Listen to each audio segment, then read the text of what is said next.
Hello and welcome to Let's Talk Sports. I am Ralph LaBella. And I'm Ron Sen.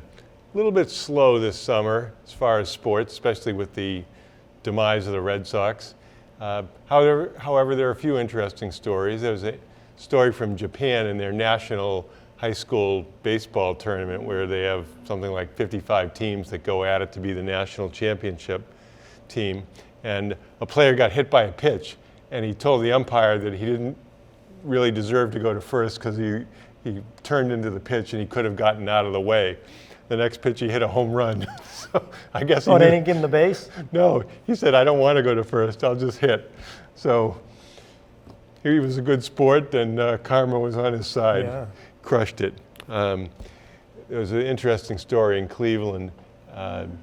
Damon Sheehan Giuseppe is a kind of free agent guy that signed out of nowhere, and he's a speedster, and we had a kick return for a touchdown. They're talking about him like he's the new Joe Cribbs of return men out there. So apparently he's a great guy, and the players on the team were all excited. I thought I read somewhere that he was sleeping in a car or something. It was one of these, real. Is he the one that lied about his history to get on?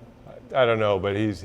Did he try out for the team and then he was selected? I saw that special. Yeah, then he ran back up. Yeah, he ran back a punt. So anyway, so he's getting a lot of news. Dustin Pedroia had his millionth knee surgery. He played 3 games last year and I think 6 games this year, and it's hard to see him ever playing again. People are saying that he should take a buyout. Why should he? I mean, he signed a contract and. Hey, look at Ellsbury. You talk about a guy. He's making $23 million a year doing nothing at all, not even going to spring training. Is he doing anything to get better, or is? I thought that I heard something where he was going to try to work out, but I haven't heard anything about it. But Pedroia, what I'm seeing, I still watch a lot of Red Sox and Yankees, when they're on, and I'll tell you, they're really missing him at second this year. So many balls the second baseman are just missing. He'd be eating them up. I mean, it's unbelievable. I mean, more than last year. You can see it this year. I mean, anybody they're putting at second base just can't do the job he was doing. Well, can they play him in the monster seats? So it's been a miserable summer for Red Sox fans. They made one surge to get 10 or 11 games over 500, and since then they've just totally been playing miserable baseball. And they're, I think, 8.5 games out of the wild card position with 41 games left on the schedule. So unless they go 31-10 or something like that, they don't have a prayer. Well, and they have to pass 2 teams too. I mean, they're not going to pass the Cleveland or Minnesota team. Right. They're way ahead. Right. So it'd have to be Tampa and Oakland. And Oakland. So they'd have to pass both of them. Both of them would have to go into a slump. And Tampa's been wrecked by injuries, and yet they're still hanging in there. So the Red Sox, the starting pitching has been incredibly terrible. For the year, the earned run average is .511 for the starters, and it seems like every game, the 3rd or 4th inning, they're down 5-1, 6-1. Their offense is good. It's one of the second best offense in the American League behind the Yankees, but you just can't rely on scoring 10 runs every game. Would you deal him now, Betts? Well, that's the $64 question. What do you get for him? It's unclear what he's looking for. I mean, if he went on the market right now, he really hasn't been great this year. He's been a top 10 player in the American League, down at the bottom of the top 10. But if somebody said $35-40 million a year, would you trade him for Judge right now, knowing that you have, I believe, 3 or 4 years with Judge before he becomes a free agent? I would do that. I like Judge a lot. So, I mean, I know Judge strikes out a lot. That comes with the power. They're both nice guys. But you would trade Betts for him? Well, for the difference in time of service. Knowing that you're probably going to lose Betts. It sure looks like that. I don't know where. I mean, he's from Tennessee. How about originally. for Yeager? Would you trade him for Yeager? Oh, I don't know about that. I don't know. It'll be interesting to see what happens. They got to make a move, though. They got to trade one of their star players because something's not gelling there, you know. And Well, it'll be interesting to see. Martinez can opt out of his deal, so I presume he will. He's got, I think, 28 home runs right now. He hasn't been as much of an impact bat in the lineup this year, but he can probably get more than the 22 million. So well, I would think if he opts out, he'll get 4 years of 25 million a year, 100 million. yeah, at least. That's my thinking. And the way all these teams have money nowadays, it's not just Right. the Yankees, Red Sox, and Dodgers anymore. Yeah, I mean, I never have a problem with the players getting what they can get. I mean, the fans pay a fortune to go to the games. The players ought to get paid. But some of these owners are absolutely crazy, Ron. How do you give that much money to Harper? How do you give 300-something million to Harper? And Machado, are you kidding me? Who wants either one of those players? I don't know. I mean, I don't know. You probably saw that the word is that Dak Prescott had turned down $30 million a year. I mean, He did? I don't believe that. he wants 40. I don't mean, believe that. He's not. Apparently, that's everybody's saying that he turned down 30. I mean, he's not that. I mean, he's a good quarterback, but he's not a top 10 quarterback in the NFL. Well, you're looking at how much money are the owners making. They're making big-time money, so, you know, but how strong is your team going to be if you're giving someone $40 million? Right. Right now, the salary cap's $188 million. The Patriots have some money to play with right now, and they have a lot of guys who they could free up even more money, which, as far as I see, the Patriots usually have near the bottom in money actually paid. They usually carry $10, $15 million into the next season on the cap, which is just money that's going in the ownership's pocket. Is that true that goes to his next year if you don't use it? Someone said that you can bring that, if you're like 10,000 under the cap, you can put that to his next year, but I don't think that's right. I don't know how it could be right. I mean, nobody should feel bad for NFL owners. We talked last time that the Patriots in 2017 took in $593 million, all expenses, all revenues. And so even after expenses, they've got to be clearing a couple $100 million, which, hey, nothing wrong with that. No. So, but when the owners are always trying to lowball the players so they'll get a smaller percentage of overall revenues, I don't see how there can't be a labor action going forward, especially with the head injury problem in the NFL. So we'll see. The Red Sox bullpen isn't really much better than the starters. You've got one reliable guy, Workman. Beyond that, it's pretty shaky. Barnes hasn't been very good. And part of that was overuse, probably. Well, we said that at the beginning of the year. We said the biggest problem is going to be they don't have a closer. You know, Yeah. Workman, just think if they had a closer, Workman would be the setup man, and that bullpen would look a lot better. There's another pitcher there that I heard last night that had 20-something innings, were not giving up a run until yesterday. Might have been Waldman. But what's going on with the hitters, though? I mean, it's just a weird year. Nothing's going right for them this year. No. Imagine being a Celtic fan. Well, there are a lot of Celtic Red Sox fans. Celtics were supposed to do a lot better. The Red Sox are supposed to battle for the championship again, and look what happens to both teams. Well, they spent $6 million on Pierce, who hasn't really played. 17 on Evaldi. Evaldi, right? Evaldi's been, not a big contributor. Price hasn't had a good year. Sale hasn't had a good year. Porcello's been a disaster. He's a free agent, right, after this year? Right, but he's coming off of a $20 million a year contract, so he's probably going to have to take 10 or 12. I mean, he does somewhere else. Oh yeah, right. But where are the Red Sox going to get starters? They don't have any starters in the minors. No. They have no one down there. No, all their talent is at the low end. The kid, Hernandez, has no idea where the ball's going, but it's getting there pretty fast. So I think Hernandez, Darwinson Hernandez, I know they're looking for him to be a starter longer term. Right now he's a fastball slider pitcher. He's got a changeup, but in relief, his stuff plays. We'll see how it goes as a starter.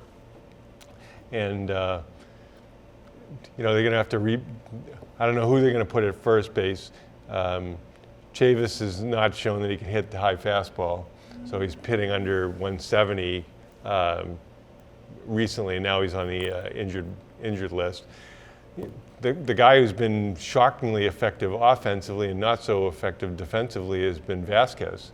I mean, 18 home runs, and a lot of his home runs have been shots. There's something going on there, though. It's unreal, though, with the difference in him. He's so much stronger. You can see he's bulked up. You don't know what he's doing, but he is. He's having a real good year. The funny thing is when you don't have that confidence as a team, look what happens. I mean, with that talent and them struggling the way they're struggling. Well, they're going to have to replace Bradley, because I don't think they're going to re-sign him. And then presumably they move Benintendi to center field, but he hasn't been any great shakes. He's hitting 285, but it's not a very hard 285. And Bogarts has been pretty good. Devers has been very good. But the whole right side of the infield is a problem now. No, they're weak at second. There's so many balls it's unbelievable how many balls I'm seeing with a second baseman are just missing it. And you see Pedroia so much quicker.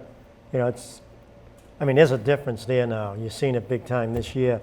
But it's just that they're not into it. It might be because they won the championship. They didn't come back, looking to win it again. I mean, they just thought it was going to be easy. Well, they haven't been that many repeaters.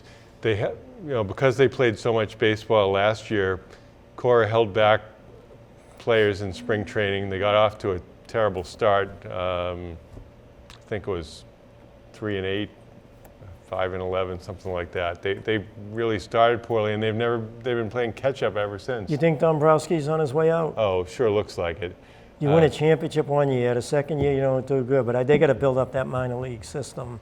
Yeah, they've got Dahlbeck at AAA now, he's sort of like Chavis. He's a swing for the fences guy who strikes out a lot.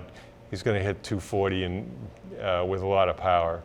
They've got a kid, Jaron Duran at Portland, who was hitting 390 in high A, and then they moved him up to AA, and he really didn't hit at all at first, and then he's hitting about 250 now at AA. He did have a spell of about 2 weeks where he was hitting 400. So he's a line drive hitter with no power, who's really fast. The team that's amazing is the Yankees. They're playing. Judge is doing absolutely nothing. He's useless right now. Stanton doesn't play. Stan doesn't play. Sanchez just came back from he had a good spurt, but he's hitting 230 or 220. They got all these guys I never even heard of. Michelle is playing unbelievable. The third baseman. Yeah. The best thing that happened to them was Andujar going down, because this kid wouldn't be playing now. He's a great third baseman, but hitting. They've got Voigt, who's been pretty productive. He's been out on the kid, is it Tuckman? Tuckman's been unbelievable. So they got a lot of. It seems like when they Torres. A few years ago, they sort of had a fire sale and got rid of overpaid veterans for prospects, and it's really worked out for them. I hope Stan doesn't come back. I'd rather not have him in the middle of that lineup. Judge is laboring now. Judge has been absolutely terrible at the plate in the last 3 weeks. Terrible. Well, he strikes out a lot. Well, you know what it is? I'm telling you, someone's got to work on his stance. His stance is awful. And, I can see it. He loops his swing. When you look at Betts come straight through and Bogarts come straight through, he has the bat over here and he loops it. So that's why he's late a lot going to right field. Well, in games that they're close with Britton, Ottavino, and Chapman, they're really outstanding. All of them are hard to hit because of specialty pitches. So, give the Yankees credit. They're a well-constructed team. Now, of course, Houston's not going to be a pushover. Houston's going to win it. If Houston is healthy, they're going to win the championship. They get Verlander, they have Cole, and then they added Greinke at the deadline, which is a brilliant move, assuming that he doesn't. Houston's not really a high-pressure environment, so he should be okay. Greinke has had some serious anxiety problems in the past, but so it would be impossible for teams like the Red Sox or the Yankees to think about getting him because the stress would No. probably just be a failure. But he should be fine in a place like Houston. Yeah, I mean, they have the pitching, they have the hitting, they have the power hitting. I mean, they have to be healthy, though. When that lineup, when they're all healthy, I mean, they can match the Red Sox and Yankees, and they get better pitching. Right. Unless Hermaine and Paxton have big games against them for the Yankees. Yeah, Paxton's kind of a funny pitcher because he gets a lot of strikeouts, has got a lot of really good stuff, but it doesn't feel like there are games No, he's he not gets- having a good year. Yeah, he gets lit up sometimes. And Tanaka finally had a good game when they won 1-0 the other day against Toronto. I always feel like his arm is holding together with a piece of string. He was terrible there 3 games in a row. Well, the Red Sox ate him up 2 games in a row. And then he comes out and pitches that game. You can tell when his slide is biting and his sinker is biting, he's effective.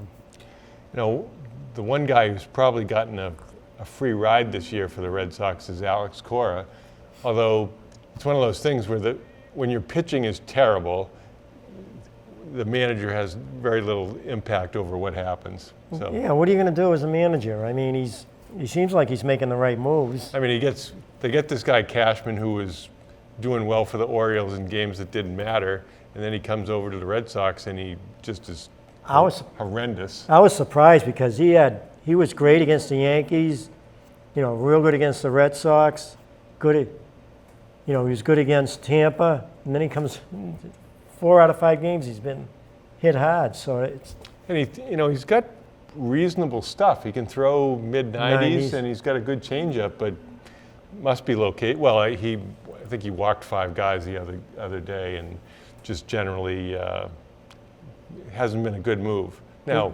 Dombrowski's he'll find another job somewhere, and apparently he's signed for somewhat quote short money. That means like $3 million, and he was thinking that he should be getting Theo Epstein money or top of the pay scale, 7 or 8 million. So the Red Sox, they're more than happy to send him over the side. Now the question is, there's been talk about trying to get Theo Epstein back from the Cubs. I don't know if he wants to come back or. I don't know why they would want him. He was terrible for the Red Sox at the end. He made so many bad moves. He wanted to get the heck out of town. The moves were so bad. The fans were starting to turn on him. You remember some of those deals? Oh yeah. Paying $8 million. Who was that shortstop that hit 1-something the second half of the year? Julio Lugo. Yeah, Lugo. I think it was $8 million for 3 years contract, $8 million a year back then. But he made a lot of bad moves there. He's good with the minor leagues. There's a guy in the minor league system, Eddie Romero. They've been talking about promoting him from within. Obviously, they could pay him short money. So Bradley's contract comes off the books. That'll be, I think, 8. Pierce's contract is 6. Moreland, I think, is 5. So that's 19.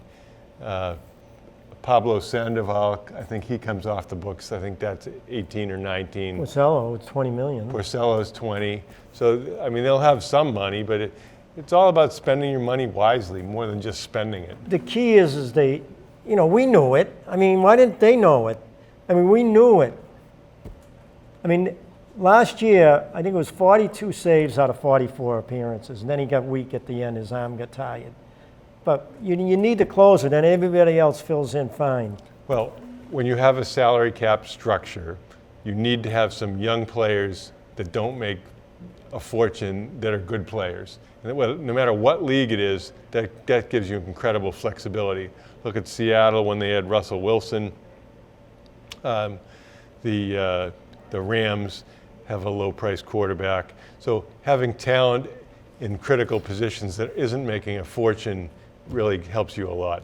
We'll be right back. Welcome to our sports conversation with Lou, the sports guru, joining us here. We'll talk about football and the Patriots. I've been a doctor for 38 years, and there's 2 things I've never heard. Nobody on their deathbed ever told me that they wish they spent more days at work, and nobody ever told me they had too much money. And I think Tom Brady probably fits into the latter category despite his new contract. Does his wife give him an allowance, though? That's the thing. I'd say he's okay. considering all the breaks he's given, Bob Kraft over the years, whenever he wants to sign a new contract. I mean, he's still doing okay, I'd say, huh? I want to know what the guy eats because we know what he doesn't eat as far as tomatoes and peppers and eggplant, all these things that are not proven to affect your health in a negative way. Whatever he's doing, keep feeding it to him. You know what's funny though is how he's changed his body again this year. Now he's bigger, looks a lot stronger. I know. Great shape. Last year he was slim. Isn't that amazing? 2 years ago, he looked more like the punter, and now all of a sudden here he is. No offense to punters out there, because Ray Guy was a pretty well-built guy. But I think, there's got to be something to it. I mean, what's going on with this trainer there? I heard his house was up for sale too. Yeah. So, I mean, what are they, both moving? What's the percentage likelihood that he's going to underachieve his statistics from last year? I think it's funny, the best quarterbacks of all time, not to get too far off subject, but because the relevance is, they were just, how they made it look easy. Like Joe Montana made it look easy. I saw Unitas. Obviously, I wasn't old enough. I saw him in a Chargers uniform when I was a kid. But, I mean, they knew because they just had up here, it was above the neck. The guys, there's been too many guys like Jeff George that could make every throw but could not quarterback. They were throwers, they weren't quarterback. It's like pitchers are not throwers. It's an art. There's so much of a cerebral sense. I think Brady really could play until he's 50. I literally do, because arm strength was never his thing. He could make the throws, but I don't know. He's just the guy is just so good. He knows how to get it done. I mean, what do you think? How long can you see him play? I think that it'll be interesting to see what it looks like without Gronkowski. I mean, I think he was always great last year, but they'll be played differently because there's nobody to clear out the middle. We'll see what happens with Edelman, whether this thumb injury heals. I mean, obviously, I guess it's probably better to have a thumb injury than an ankle or broken foot. Yeah, something, the preseason game. I know it's preseason, and usually, I mean, I'd rather take a hot stick to the eye than watch a preseason game, especially the first week. But they literally were firing on all cylinders, and I know that the play calling is kind of vanilla, and it's more about get the guys in and get the reps, get everybody. Nobody wants to get hurt. No one wants to. Belichick doesn't want to see anybody get hurt. But I mean, I was looking at it and I'm saying, what I took away from that, I was like, Belichick, the kind of players he wants, and I think this is he's not the guy he was in Cleveland, as we all know now. He finds the guys, and it's the play calling, it's the art of, X, you're going to do this, you have one job. But it's not as simple as you're just going to run there and if they don't throw you the ball. I just think Belichick, his schemes are so complex, but yet you have to do your job. And that's why I think Gronkowski, even without him, clear in the middle, I can see how you're going to have a guy like Edelman or whoever else. Your job is to do this on the road so that this guy has two different options. This one has two different options, and even he has two different options. But it's all to get the safeties to clear out so you can take the middle, or it's to make the safeties go deep so you can get underneath. I guess I'm just saying Belichick is more brilliant than people even give him credit for. I'm not saying he's a nice interview, but he doesn't make comments. Well, I think at this point in his career, he doesn't want to deal with headaches. He doesn't want to deal with guys who are personality problems or perceived as bad guys. Like, okay, is Josh Gordon a bad guy, or is he a guy who had a problem smoking marijuana? Or, I don't know. It seems like the Patriots, everybody seems to have liked the guy, so he was just a guy who used marijuana but was a nice guy, which probably only accounts for millions of people. Well, something, even him, they brought him in because they said we needed a receiver for outside the hash marks. He was the fastest guy that they've probably had since Randy Moss. But they didn't win a Super Bowl with Moss, as great as he was. And they also had a guy, Wes Welker, who was a pretty good Edelman before Edelman. Welker caught everything. He got all the tough yards. He moved the chains. He didn't catch everything. Don't get me started on that. Not every day. Oh, that was the people worst drop talk of his about career. if you have one game to You win. had to bring that up. If you have one game to win, do you want Welker with the great statistics or Edelman who's won 3 Super Oh, no. Bowls? Edelman was, Edelman, let's face it, Welker was with Miami. I remember he killed us that game. He just caught everything, and Belichick saw it and said, I want that guy. But the thing was, Edelman is a tougher, better version of Welker, and that's why nobody remembers Welker, except for that drop. But Well, that's because it's recent. Right. I mean, if Welker was here now and Edelman was playing around, because they'd be saying But Welker. accomplishment too, though. I mean, you But know. Edelman's the toughest football player I've ever seen. Yeah, he's incredible. I mean, I love that clip when he gets slaughtered and he goes, I love getting hit. And I was thinking, I would have been looking for my Well, teeth. it's interesting now. Jacoby Myers didn't get drafted because he didn't test well. He ran a 4.6 40. He had a 37-inch vertical jump, which is a foot and a half higher than I'd ever see. But all he can do is get open and catch the ball, which is 90-something passes for North Carolina State. Yeah. I right? know, and he didn't start playing football. 92? He came in as a Yes. quarterback, so I guess he understands football. And today, Greg Bedard, who is not overly charitable with praise, is saying he reminds him of a young Troy Brown, which is that's high praise indeed. Is Troy Brown full-time now? They said he was helping the receivers, but I think they're going to be hiring. I know. Rumors I heard. That'd be great if they hire him. Well, I'd love to see it. I mean, you know, he loved him as a player. He just one of those guys that he gave it all. He left everything on the field. You know, you never said that Troy Brown loafed on a road or, you know, you want that. You Probably want, caught the greatest throw by Brady, that catching that 70-something yard touchdown Yeah, pass there were a against few. Miami. There was one he caught by Bledsoe, if you remember. It was against the Giants, like last game of the season. And he was falling down. He was running, he was falling down backwards, and he reached up and he caught it. I mean, he was something else, Brown. And Well, he you made, know, in the initial Super Bowl win, he made the key play at the end, the crossing route that caught the Yep. ball and got out of bounds before the last pass to Wiggins. He also cost them a Super Bowl. he did. Cost them a Super Bowl against Indianapolis. The Oh. time when Indianapolis came back, Oh, yeah, the well. Patriots were moving the ball. They were up, and they would have went up by three Jeez, you're right. touchdowns. And they're going a down and out inside the 10-yard line. Brady completes it. They call offensive pass interference against Brown down near the goal line. Aren't you a picture of good news And then they went tonight? for a field goal and he missed it, which they would have scored a touchdown. They would have Yeah, beat that was- Indianapolis. that was the and year, Indianapolis beat who? Chicago in the Super Chicago. Bowl? We would have slaughtered Chicago. We would have got revenge. But, you know, But I remember those things, just like Popovich blowing the There was a young. fascinating video side by side on Twitter. It showed Brady's reaction to Hoyer throwing a couple touchdown passes. He's jumping up and down. He's all excited. And then they show his reaction to Stidham throwing a touchdown pass. It was like his best friend died. You know, he had a They sour, asked him that question sourpuss. on EI. He says, that's no big deal. well, he's not going to lose his job to him this year, I don't think. No. My prediction is after they win the Super Bowl again this year, because to me they're heavy favorites to win it. You got to And hope with so. that you know. defense, the offensive line, they've got different units that are the top three in football.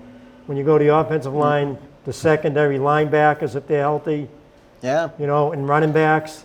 They get to the passer. They disrupt plays. I think, you know what is Belichick, too, that really I love, is that, you know, growing up, it was all about the sexy stat. Everybody wanted, you know, well, how many yards did the quarterback throw for? How many sacks did the pass rusher get? And you just got these guys, I mean, that had 18 sacks, and that was great. You know, I mean, Bubba Smith was a great defensive end, you know, and however many sacks he got, he would have disrupted a game. But then there's these guys that, you know, they get all these sacks, but then when crunch time comes, a guy like Belichick will just make them go away. And then, you know, they don't have anyone else to do that. It seems like the Patriots, That's Like though, recent, Aaron though. Donald last year, they pretty much held him down, as great as he is, yeah. as great as he is. Yeah. You know, and people said it was a boring game. I didn't think it was a boring game. It was just a low-scoring game. You know what? The Pats were moving the ball, but they got stuck inside. I don't want to watch Well, a game that's 51 to 48. Honestly, the Rams had a really good defense, and the narrative of that game is that Belichick just completely outcoached the young kid. It was the kid was in awe of Bill. He practically wanted his autograph before the game. Bill snooked him, let's face it. That's what Belichick did to a few other coaches in big games. He basically said, this is what I'm going to do to you, and this is what I'm going to do on offense, and go ahead and stop me. And he's gotten away with it. It's not that he's gotten away with it. It's execution that gets away with it. But They had a great defense. They really gave Brady a lot of trouble in that game. But the thing with Belichick, though, is you can go early on, back in 2001, those 5 years, and you can go the last two years here with Belichick.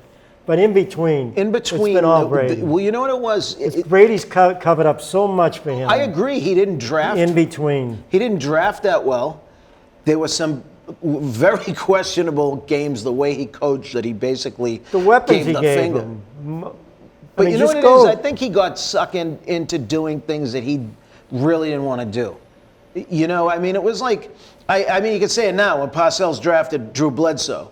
Bledsoe was never going to be the kind of quarterback to run a Parcells team. But what did he do? He started chucking it, and he let Bledsoe throw for 4,000 yards. And ultimately, it's not what you want to do. And I think the Randy Moss thing really wasn't what Belichick wanted to do. They were a great team, but it wasn't how he wanted to play the game. I guess that's what I've been saying the whole time I've been here, is the weapons thing.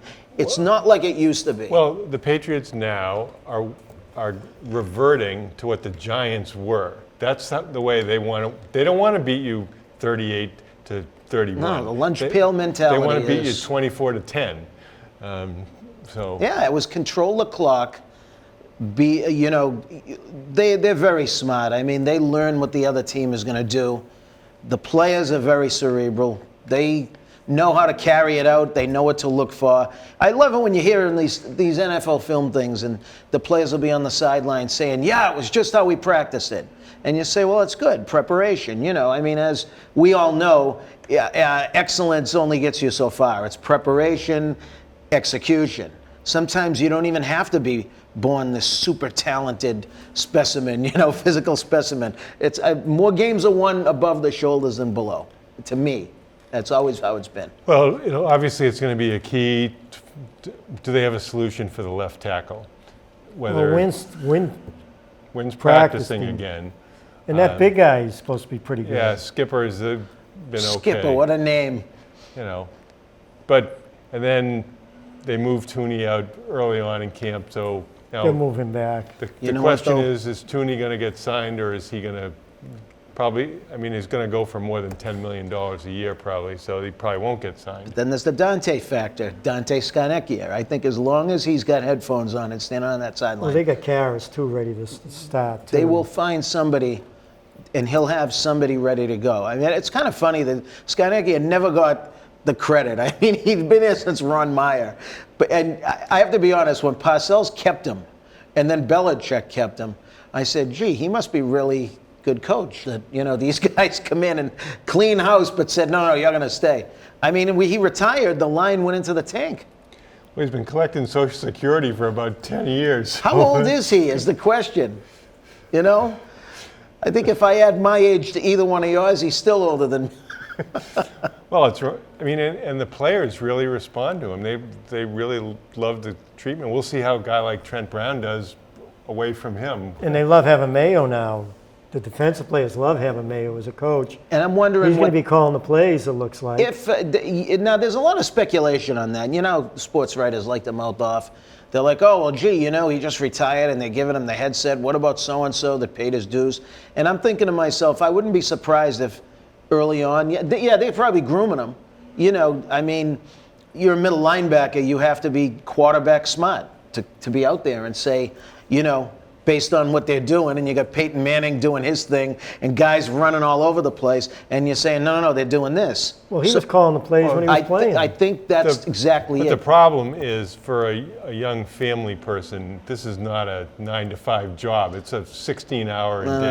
No, it's a 12-month job now. It's Well, they're saying no he's going to be a longer. head coach someday. He's Well, I that think smart. that if I had to guess, sure, I think Belichick sees it as we want this guy, to be involved. But I think very simply, he knows the defense, and whoever the middle linebacker is now is probably the guy that he's talking to, and he's probably saying, "Notice what they're doing.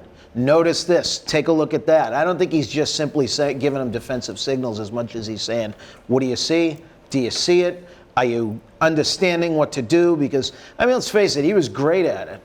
Well, you wonder why in the Super Bowl that the Patriots have shown that the linebackers can't cover, running backs underneath, and nobody, especially when they had Todd Gurley, they didn't really try to exploit that at all. What was that? Well, that's the thing. I think Belichick somehow he snookers these guys. They disguise a lot, they were saying. Yeah, I don't know if he brings his safety up and. That's what every quarterback says. They disguise so good, and it confuses the quarterback, especially young quarterbacks. Yeah, and I think that's. Let's put it this way: the Rams. I think that's exactly what happened. What are the big transitions by position that you expect? It seems that now Bailey's doing all the holding.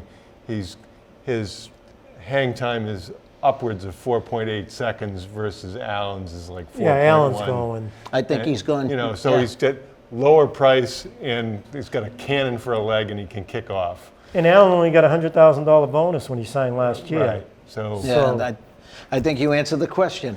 And then Harmon, he's another potential cap savings. Apparently they're moving Dawson back to safety because he doesn't know what he's doing at cornerback. Well, something, honestly. How about that Crossland? He's good too. He's when you see the thing about Belichick and the Patriots is it's almost like they're not going to pay, and that's why you don't see players from the Patriots going to other places and killing us like used to happen throughout our whole lives. When players left Boston, they killed us. I think that that's the biggest thing. You're going to see battles everywhere, and they cheap a guy. They bring guys in who weren't necessarily stars elsewhere, and they put them in a different role, like Van Noy, and they're extremely effective in that role. Now, so if Van Noy were to leave, people would say, well, we'll see whether he can do the same things. I think that lunch pail guy he is. He's just, you got to love the guy, the way he plays the game. The linebackers they have now. They play. Football. They play as a unit, and I always wondered. The Patriots have had so much success with linebackers, and not just where they keep drafting one Lawrence Taylor after another. They just get these guys, and it's like that original Giants team that he just always finds a guy to play like Lawrence Taylor or to play like Harry Carson, and they just always. I don't know if it's again him and his coaching staff. They just got one up on the rest of the league, but everybody's always in position. They're going to be tough. That defense is going to be unreal. And we thought they were weak. It's always on Brady to be effective. That's it. Stop them. They're going to take a lot of pressure off of Brady. They're going to run a lot. Hopefully, do a lot of play action. Hopefully, his stats are better. He threw a little too many interceptions last year as the year went on. More so, I know. He really They were started dropping a lot of his passes. I remember Gronk and Edelman in the same game. Balls went through their hands for interceptions, but I could see Brady throwing probably 32 touchdowns and throwing 10 interceptions. But they did draft a wide receiver for the first time in Belichick's career, first round. So you never know. 14-2. If he can stay healthy. We'll be right back.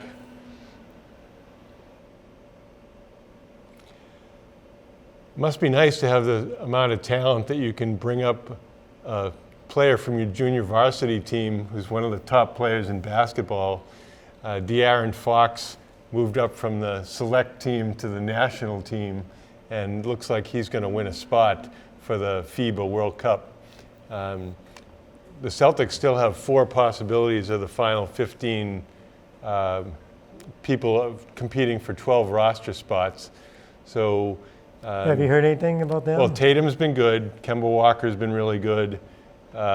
Brown has struggled a little bit, and Smart got hurt. Yeah. So I don't think it was critical injury, but They liked we'll him too see. before he got hurt. yeah. Well, I mean, he's kind of the senior guy on the Celtics these days. What do you think about all those guys dropping out? Well, Lillard, just everybody. Yeah, really, I don't Yeah. care much about Lillard because I think the guards they have, to me, I think Lillard's, even though to me, he's overrated. $40 million a year. Well, they've But- got guys, you need to be able to shoot in international basketball, and they have Lowry and Chris Lowry Middleton. dropped out.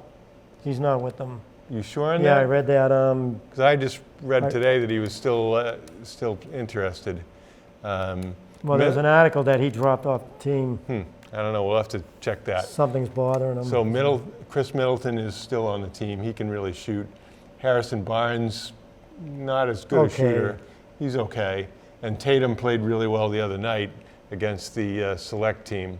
Tatum I think he had 17 points and six for 8 from the field and three-pointers. So Tatum seems like in this setting he's being more conservative as far as his shooting. We'll see how it goes. I really think he got full of himself last year for the Celtics. Well, an interesting discussion went on is, would the Celtics players benefit from the coaching they're getting right now from Popovich and Kerr? So they're getting different input, which, that they may have some different outlooks on the game than they get from Brad Stevens. So I think it's always helpful to get exposed to different coaching yeah, philosophies. when you have real good coaches and they're working with you, little tips here and there. I mean, it'll definitely help someone like Tatum, a young player. Walker, not so much. No, Walker doesn't need a lot of help, but it'll be interesting. By no means is it going to be a cakewalk with FIBA. We always know there's going to be tough teams like Spain. They're always going to be good. Generally, Argentina is going to be really good, and Serbia. Serbia gave the U.S. a lot of problems in the Olympics, although they were able to beat them narrowly. Yeah, it's going to be tough. You see the games. They're well coached. These other teams, they play good defense, and they're really good with the ball. They set good picks. They run good plays. So the U.S. team's got to be. They're going to have to play real good defense to win it. And they can always shoot really well. Yeah. Another area of controversy that arose recently was that there's some argument being made that agents have to have college degrees, which apparently a number of very successful agents don't have college degrees, and so some of the players feel it's an attempt to take away control from the players for the agents they want to agents that the NBA wants. So that remains to be seen. I think I think Rich Paul, who I think is LeBron's agent, is one of those guys. So Jay-Z, maybe one of those guys. maybe. To me, it's always they say, well, you need a BS. Well, I think you need to be able to be fluent in BS. That's coming from some of the agents, not from the league. Some of the agents must be going, because a lot of guys are leaving these agents and they're going with Jay-Z's firm. Right. They're probably saying, hey, he's taking away a lot of our business. So I bet you they're going backdoor on that. Yeah, it's really possible. Obviously, it's a really competitive business, and to me, I would think that the contracts are pretty boilerplate. So a guy like Kyrie Irving was interested because of his non-basketball revenues in the entertainment industry. I think his last movie, Uncle Drew 2, whatever, took in over $40 million. So, and it's pretty low-cost production. So, more power to him if you can figure a way to make it rain. You don't think he's going to cause problems in Brooklyn when they don't make the playoffs this year? Well, obviously Durant is going to miss a lot of the season because of his Achilles injury, and you don't know if I'm sure Durant will be a good player again, but will he be the same player after that? No, even when Durant comes back, they're not going to win anything. If you look at the Celtics, you look at Philly, you look at Milwaukee, all three of those teams are going to be better than Brooklyn, even with Durant. I think the Celtics have a chance to be better than they were last year. I don't think that they're an NBA Finals level team, but the chemistry. You don't think so? No, I think the chemistry was so terrible last year. I just don't see how right now they can. Toronto obviously losing Kawhi, forget about them. They're still going to be good. They'll be in the playoffs, but But I think Milwaukee's still. I don't know what the answer to Antetokounmpo is. He's really a force of nature. The answer is play him the way Toronto played him. He had a bad series against Toronto. Well, he wants to spin back to the middle, so you got to stop that. I can get into the Celtics, but I think the Celtics this year, I think they can beat any team in the East. I really think they can. Everybody's saying now Philly with Horford. They don't understand. The Celtics are stronger now this year with Kyrie going and Horford going, and them having Canty. Canty has better stats than Horford. He scored more points, and he had more rebounds in less minutes. He's a banger on the offensive boards, tough rebounder, not as good passing as Horford. I had this talk with a few people. He's not as good defender, but Cantor's are. He's an outstanding rebounder. You're going to get so many extra points because of him on the boards. But Ron, you look at it this way. With Horford, he handled the ball up top a lot. And they did the pick and pop with Horford shooting and all that. Well, you change it up. Now you put Hayward up top. And you run the offense through Hayward up top and not Horford. And you have Cantor battling down low on the boards. And he has worked on his jump shot. I think he was 28% last year. And they said he's going to keep working at it. But Horford was never on the offensive boards. And Cantor is still a young player. 27. Yeah. But I think people are going to be, everybody says, they're going to be happy with Cantor at the beginning, but then at the end, they're not going to be because he just doesn't play the game the way Horford does. Well, you got other players in the Celtics that want to handle the ball more. Horford handled the ball an awful lot last year. People don't realize. Well, now you're going to see Hayward handle the ball, Tatum handle the ball more, Brown. I think they're all going to I think we agree that they're going to rise or fall according to how Hayward does. They really need Hayward to be borderline all-star as opposed to. Well, they need him to be an all-star. Yeah, he just. I think he hated Kyrie. I guarantee he just hated Kyrie as a person and a player. Kyrie going in his face, a guy that was been on the all-star team the last 2 years before he got hurt, one of the best players in the league. And Kyrie's getting in his face because he didn't pass him the ball? Well, it's certainly an ego-driven league, and it was impossible for Kyrie not to accept the fact that he was going to be taking the last shot regardless of the situation. And, we'll see. Maybe Kemba Walker's going to be the same way. I don't know. Kyrie's not a good guy, though. Not a good teammate. The Celtics babied him. Ainge, really disappointed in Ainge and Stevens, the way they babied him. Letting him play in the All-Star game when he sat out injured with the Celtics leading up to the All-Star game, and him playing in the All-Star game. He sat out those games so he could play in the All-Star game. Is that ridiculous or what? It was all about him. It's always all about him. Well, it'll be interesting to see how much improved the chemistry is without him. Now, there's going to be a lot of new faces, so it's going to be a fun team, though, Ron. I love teams like that. They got a lot of talent, and they got a lot of young players who can develop. That Edwards is going to be something coming off the bench. He's automatic. He's going to light it up when he comes into games in some games. Yeah, he has that kind of Andrew Toney, Vinnie Johnson, instant offense capacity. And both Williams are going to be real good. The kid from Tennessee is going to be good, solid player. Right. And then the 7'7" guy, what's his name again? Taco Fall. Fall. Well, he should make the team. Put it this way. Just think about so the game is 2-point game, they're tied late. You put them in the other team's got the ball with 2 seconds to go. You put them on the ball on the inbounds pass just so they can't throw the ball where they want it to Right. go. Well, how about he moves his feet well, sideways, defensively. He takes a lot of the floor up. You're playing Philadelphia and Embiid, right?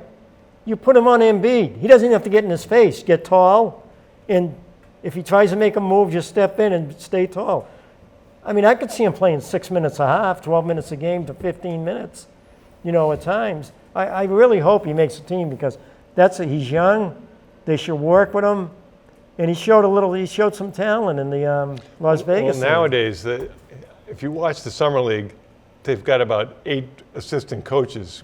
So you have one assistant coach working with Taco Fall and the Vincent Poirier guy from France all the time. Just, How tall is Poirier? I think he's 6'11". So if you're gonna invest your money in these guys, why would you not invest your money in positional development coaching? It's crazy not to do that. I mean, I'm excited about the season. They're going to be a fun team to watch. I love Walker on the team now, and Kyrie's gone. You hope that, Hayward's going to have a real good year. I'm confident in that. Is Brown and Tatum going to are they going to get to where we hope they can get to? If they do, well, maybe this FIBA USA national team experience with the 4 Celtics players together will help them a lot as far as chemistry. and Tyson's got to be big this year because he's going to take the place of Morris at times. When you need that 4, you got to match up with your 4. And so, I'm hoping that he can get 15 to 20 minutes and play solid. He got better last year. He's active on the boards too. So you're going to need that defense from him. Well, let's talk a little bit about coaching. One of my pet peeves is, I'll call it managing expectations. I think now, granted, as a coach for younger players, wins and losses are not the end of the world. You hear these things about, well, these coaches, their team won the 10 and under national championship. Do we really need a national championship for 10-year-olds? I know. I mean, who's going to remember? I mean, if you said to me, what state do they come from? Where do they play? Forget about it. For younger players, it's key that they learn the game, that they learn fundamental skills, that they learn sportsmanship and teamwork. And, I think there's not enough emphasis on that. And then I don't like to say, well, I have this amount of talent, so we only can have this amount of wins. Well, the idea is if you don't feel like you have enough intrinsic talent to develop the players, their skills, their teamwork, their attitudes, they can play good basketball and enjoyable basketball. That's all that really matters. Now, I understand by the time you get to high school, you want to win, and you should be playing to win. But if you go into the season saying, well, I don't have any experienced players, then, I'm sure that Kristen McDonald isn't going to Norwood to say, well, I've never coached boys before, so we're probably not going to do well. A great coach is so important. She's going to do wonders there. She's so good. I look at, this summer with the Melrose girls, and I look at it and I say, geez, I think I told you this last time. If we had 10 more games, if we were in another 10-game league, these girls would definitely be ready for high school basketball. They were getting to a point where they were starting to get really confident in their abilities. They were trying different things. They were aggressive.